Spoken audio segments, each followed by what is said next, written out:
मेरा नाम मोहम्मद हफीज़ है और मैं आज आपको क्लास पीओएस सिस्टम में इनवॉइस वाले पेज का रिव्यू करवा रहा हूँ। अब ये रिसेंट वीडियो में हमने रिव्यू किया था सेल्स पेज का, अब ये हमारा है इनवॉइस पेज का। तो अब इनवॉइस इनवॉइस पेज बहुत ज़रूरी होता है सॉफ्टवेयर में। हमारे सॉफ्टवेयर में तो वैसे बहुत ज़रूरी है।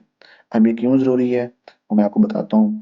इसलिए ये इतना इम्पोर्टेंट बनाया गया है कि ये जो शॉप्स पर, रिटेल शॉप्स पर आप लोग खाते मेंटेन करते हैं, ये उसके लिए बनाया गया है।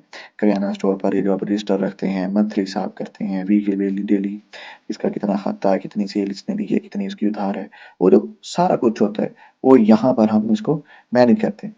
अब हम मैनेज कैसे करते हैं? अब मैनेज ऐसा करते हैं कि जब आप खाता लिखते हैं, ठीक है, तब भी आप किसी का स्पेसिफिक नेम लिखते हैं। तो यहाँ पर भी स्पेसिफिक नेम से जब आप चीज़ सेल करेंगे, मैंने आपको रिसेंट वीडियो में, सेल वाली वीडियो में दिखाया है कि ऊपर वॉक इन कस्टमर था, वहाँ पर कस्टमर सेव करके भी आ सकते हैं।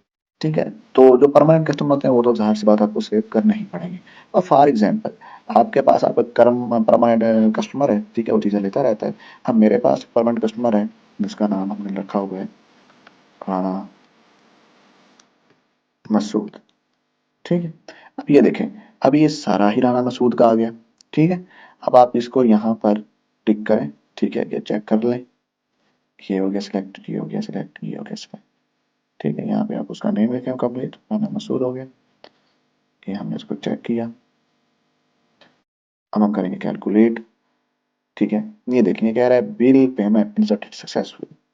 अब ये होगा कैलकुलेट। अब वो हमें बता रहा है जी इसने हमसे शॉपिंग की है, हमसे चीज़ ली है 4160 रुपए की, इतना इसका टोटल बिल था और इसने इतना ही पे कर दिया। ठीक है, हमने इसको 160 का डिस्काउंट कर दिया। ठीक है, अब अब आपको यहाँ पे एक बेनिफिट और मिलता है कि जब आप अपने सॉफ्टवेयर में या अपने खाते में किसी कस्टमर का डाटा ऐड कर लेते हैं, तो आप उसको लिख के नहीं देते कि यार ये बिल ले तो तुम्हारा निकल गया। अब यहाँ पर आप उसको लिख के दे सकते हैं, भाई बाजार आपने पूरा मंथ हमसे चीज़ ली है, ठीक है, तो हम आपको बिल देते हैं। जैसे ही आप प्रिंट पर क्लिक करेंगे, ठीक है, तो ये आपको